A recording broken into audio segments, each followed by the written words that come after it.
Peace and love. It's good to be back. Today I'm going to do a unboxing of the Magical Forest tarot with you, and then we'll probably pull a couple of cards just to read from the guidebook, and that'll be it today. I hope you all are doing well. Let's get some incense going.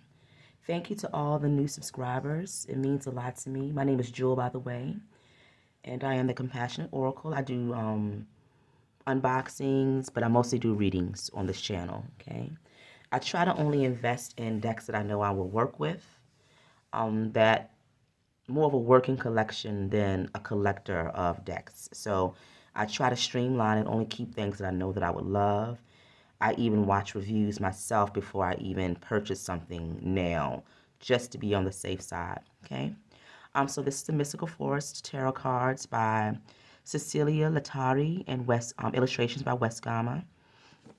Let's look at the back. It says, mysterious and sacred animals, majestic and powerful plants, timeless shamans, the forest guard, a mix of wilderness and humanity that can lift the curtain that hides the most intimate and ancient truths.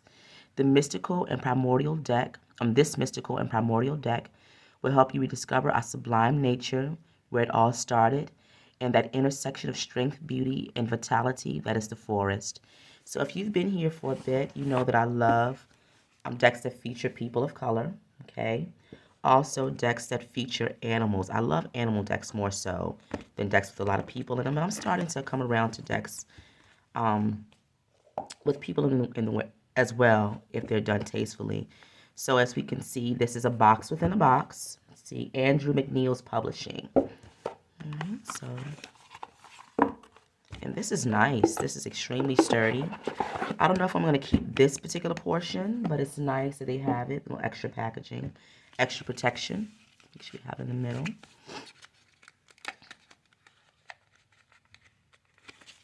Let's see.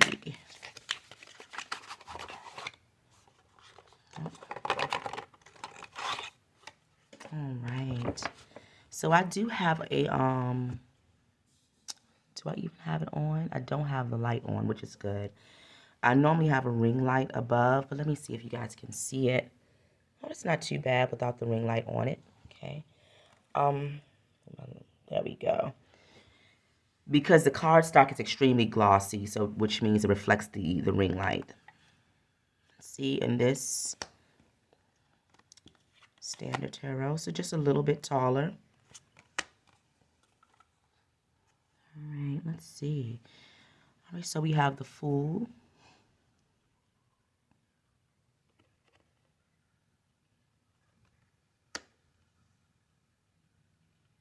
the Magician, and so this is like indigenous energy. It's, of course, making me think of Central and South America. The High Priestess, beautiful.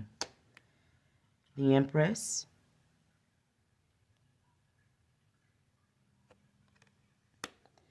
the Emperor,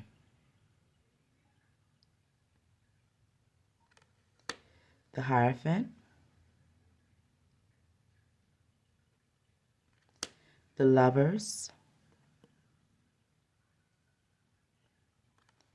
the Chariot, the Strength card, and I'll just hold them up.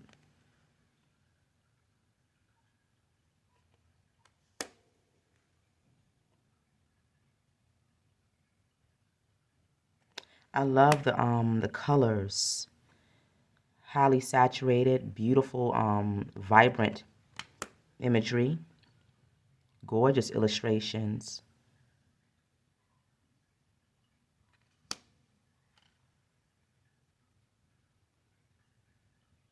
I love that Death card there. Beautiful.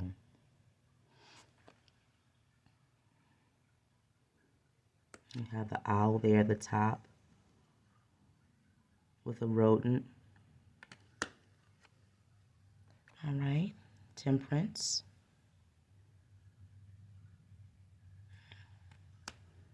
the devil, the tower, star card. I love the moon. I didn't show you, but that's on the back of the cards.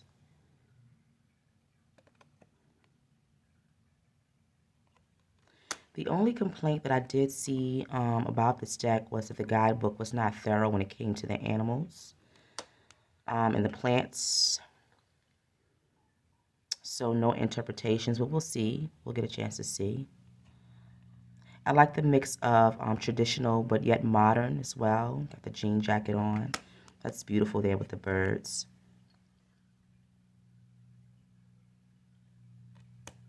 All right. So the World card finishes out our major arcana. And so now we're heading to the minors. I love this Ace of Wands here. It's beautiful. All right, Two of Wands.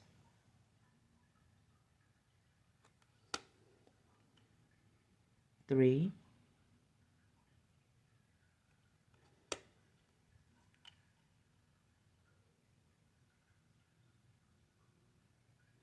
And it would be nice because this particular animal, I know it's a little monkey, but I wouldn't know the variety. But if you know the energy of the monkey, that should work just fine with your readings.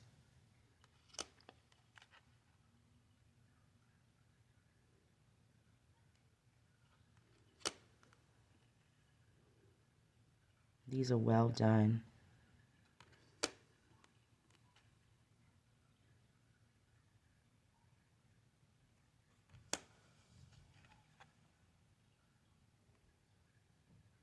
The Nine of Wands, the Rooster, the Vulture here for 10.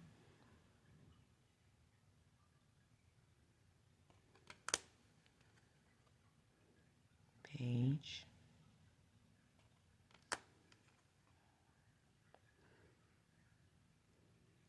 Movement there with the Knight.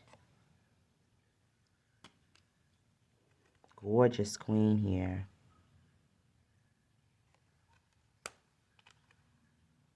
What a beautiful pair. The King of Wands. These are just beautiful images. I love the way the people are depicted. The cups.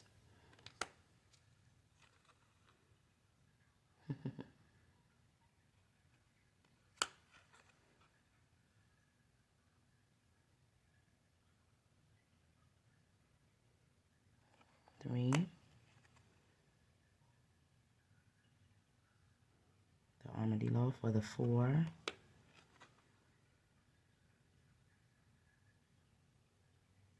5.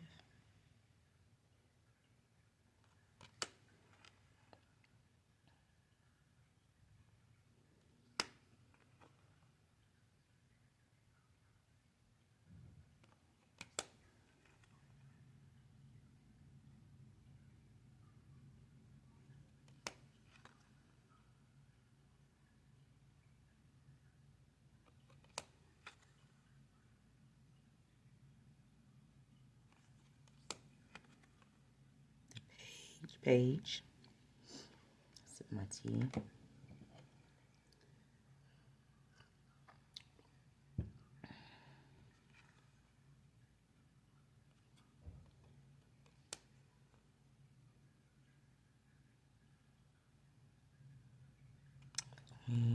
I like the ages as well. You can see different ages in the deck. I like that fact when we see the king and queen status. Of course, these, do they have it? Yeah. So that's wonderful because they would be older. Let's see the swords. Always.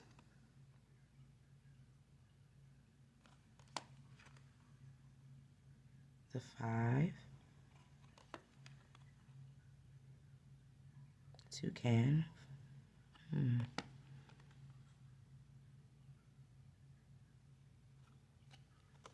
sorry, that was the 3. 6. The cute little face. 7.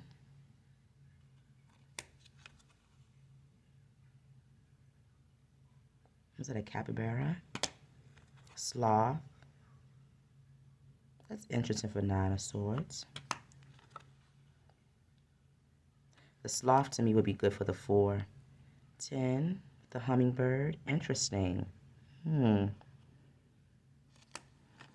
right, so page.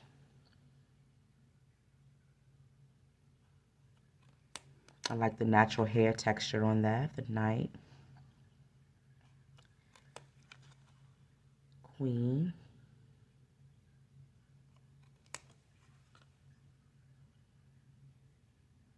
I like how all the kings are nice and relaxed. Let's see, I'm going to go back to the other ones. Now we're at the pentacles.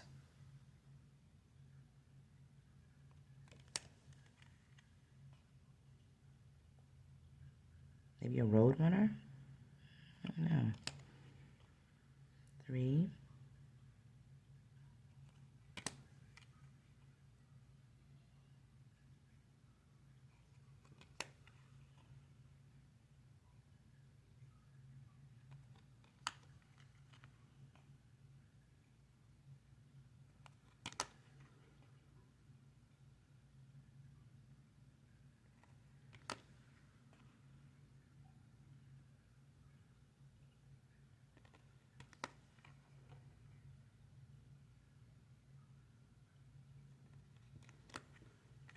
So I think when I do deck unboxings, I'll just kind of talk a little bit, but mostly keep it quiet because I do gravitate towards channels. I do love channels that just show the cards.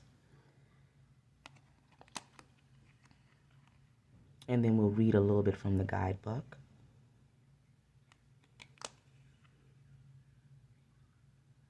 I love this one, the Queen of Pentacles with that purple. Yellow rose, the sun behind her. That's just gorgeous. And then they always look like a perfect pairing. Beautiful energies, so the relaxed energies of the king. I love that.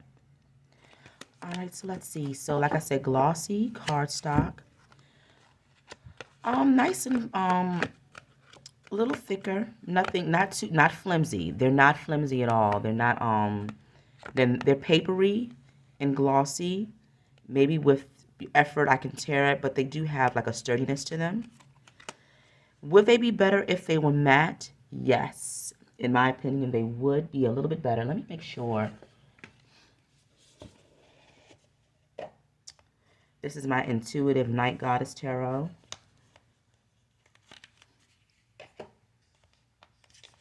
Let's see. This is standard. So like I said earlier. So just a tiny bit larger than a standard tarot size card.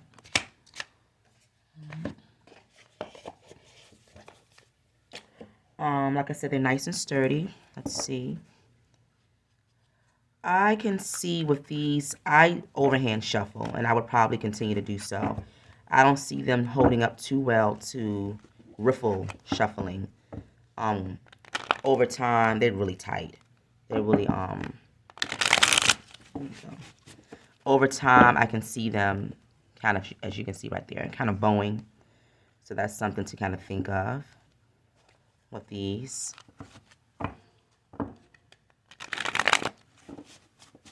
I wouldn't be able to bridge them. They're just that tight. Let's overhand them a bit. This is how I shuffle my cards, and I find that I'm able to preserve them for years and years because of this. I don't get too rough with them. I do like to riffle shuffle when I first get a deck to get the energy moving and to kind of break them up a little bit. Let's see. We're just going to pull 2 cards today. Let's see. Spirit, what messages? That was a 7 of Pentacles, so things are taking time. Spirit, what message do you have for us today? Or for this week, going into the week? From the Mystical Forest Tarot, tarot cards. What message do you have for us? Let's see. And I want to get one major, wonderful, and one minor. Perfect. That worked out perfectly. All right, so let's see. We're going to read both cards from the I'll just put this to the side. And the Knight of Cups on the bottom. So that's a beautiful energy. All right, so let's see. So the book is nice. Nice and it's well done. Thick, and then it has color all throughout, which is beautiful. Sorry, my heater just kicked on. Let's see. So we have the Empress. So let me turn it off.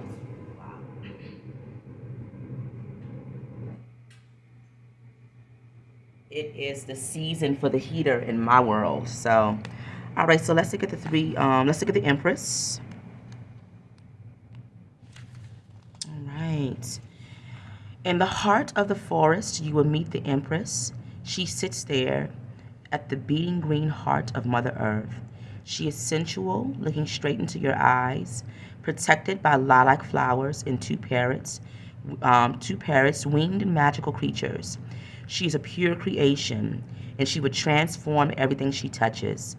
She will feed you if you are hungry, quench your thirst if you are thirsty, because bubbling streams, trees, fruits, and seeds live in her.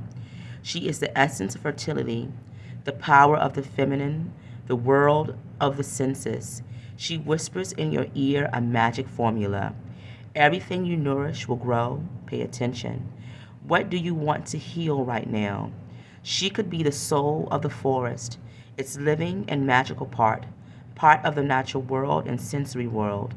She takes strength and energy from love, from beauty, from wonder. Beyond vision, fertility, creative chaos, universal love, generosity, and harmony, beauty. All right, that's gorgeous. All right, so let's do the Four of Pentacles.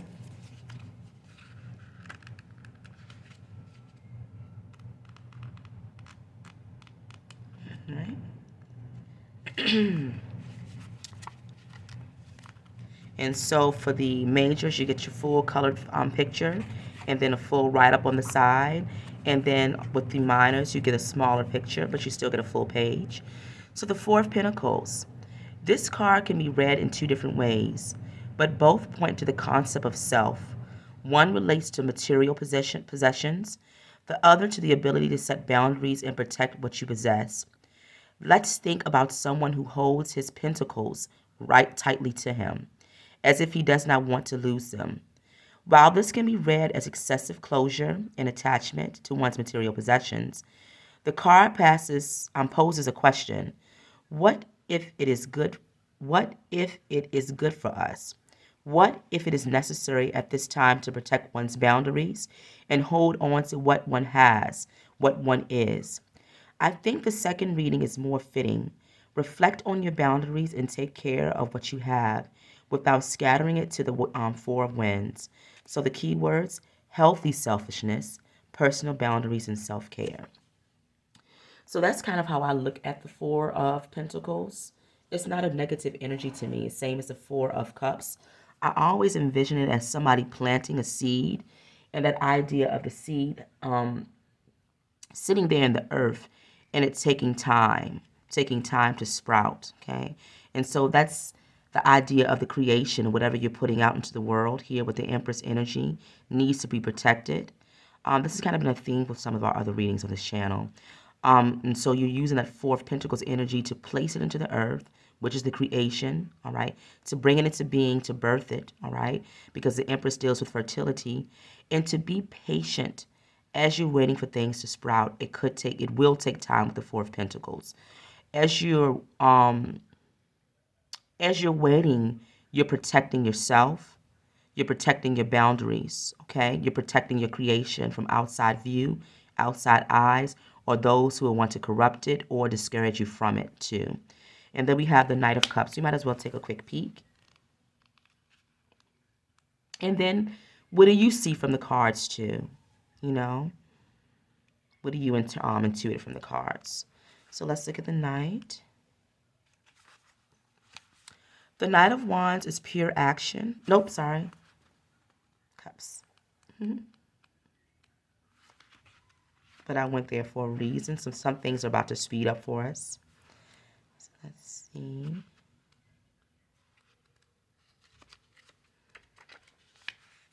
I went to the front for the court cards. All right, so let's see. The Knight of Cups is moved by love. His heart guides him, and he lets his emotions lead him wherever they want. Moody, vulnerable, romantic, he is a classic person who is more in love with being in love than with an actual person. He is a visionary and knows the power of imagination. Sometimes he makes mistakes dreams for reality and gets lost in his fantasies. As a spiritual person, he can become obsessed with philosophy, a love, a way of life. He must be careful not to be overwhelmed by his feelings, which often have no definite form. His strength is his ability to fall in love, no matter what. If you do not see someone in this card, it may be that the qualities described above will enter your life unexpectedly. So the keywords: romance, vision, idealism, letting emotions carry you away. All right. Hope you enjoyed this deck. It's beautiful, by the way. And take care. Peace.